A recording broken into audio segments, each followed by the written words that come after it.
কেবিনেটে আজি এইকেইটা সিদ্ধান্ত গ্ৰহণ কৰে।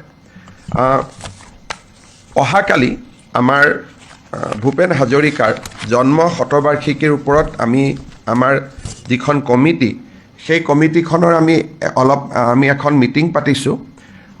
প্ৰধানমন্ত্ৰী ডাঙৰীয়া অৰিজিনেলি 8 ছেপ্টেম্বৰত অসমত অহা কথা আছিলে, কিন্তু ভাৰতৰ উপ ৰাষ্ট্ৰপতিৰ নিৰ্বাচন 9 তাৰিখে অনুষ্ঠিত হ'ব।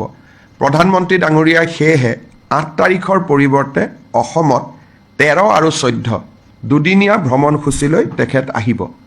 গতিকে প্ৰধানমন্ত্ৰীৰ লগত যিখিনি জড়িত কাৰ্যসূচী, সেইখিনি আমি ভূপেন হাজৰিকা শতবাৰ্ষিকীৰ লগত তাক আমি 13 তাৰিখে কৰিম, কিন্তু শতবাৰ্ষিকীৰ অনুষ্ঠানটো আমি 8 তাৰিখে আমি পালন কৰিম।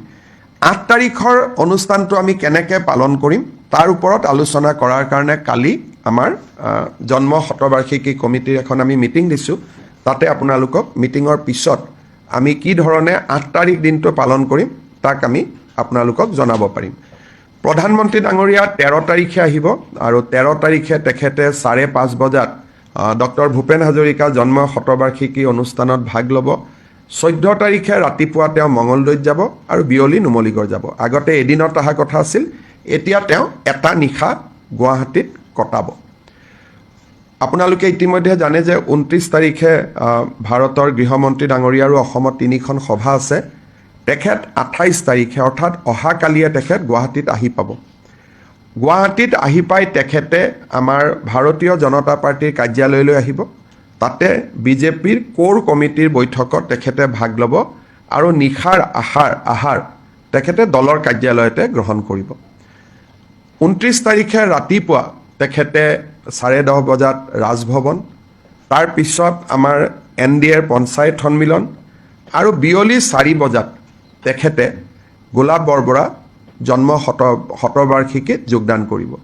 তাত যোৱাৰ আগতে তেখেতে 15 মিনিট সময় আমি যিটো জ্যোতি বিষ্ণু সাংস্কৃতিক প্ৰকল্প নিৰ্মাণ কৰি আছোঁ, 5000 লোক একেলগে বহিব পৰা, সেই প্ৰকল্পটো তেখেতে এবাৰ পৰ্যবেক্ষণ কৰিব। অহাকালি মই আমাৰ সাংবাদিক বন্ধুসকলক অনুৰোধ কৰিম, 3:30 বজাত আপোনালোক নিৰ্মিত ৰাজভৱন চাবলৈ আহিব। আমাৰ DIPRে আপোনালোকৰ লগত কোঅৰ্ডিনেট কৰিব। এটা সুন্দৰ ৰাজভৱন চৰকাৰে নিৰ্মাণ কৰি উলিয়াইছে। এবাৰ গভৰ্ণৰ থকাৰ পিছততো আৰু আমি কোনেও তাক চাব নোৱাৰিম। গতিকে কালি 3:30 বজাত ময়ো থাকিম। আপোনালোক সকলোকে ৰাজভৱনটো এবাৰ চাবৰ বাবে আপোনালোকক আমি নিমন্ত্ৰণ কৰিছোঁ। অসমৰ ৰাজ্যপাল ইমান দিনে 2টা ৰুমত আছিলে। তেখেতৰ ঘৰটো বাহিৰৰ পৰা ডাঙৰ, এটা বহা ঘৰটো য'ত সকলোকে লগ পায়, আৰু এটা তেওঁৰ ফেমিলিৰ কাৰণে সৰু ৰুম এটা আছিল আৰু এটা নিজে থকা ৰুম আছিল। টোটেল ইমানেই ৰুম আছিলে। এতিয়া এটা সময়ৰ লগত খাপ খুৱাই সুন্দৰ ৰাজভৱন চৰকাৰে নিৰ্মাণ কৰি উলিয়াইছে। আপোনালোকে অহাকালি 3:30 বজাত আপোনালোকক মই ৰাজভৱনটো চাবৰ কাৰণে নিমন্ত্ৰণ জনাইছোঁ।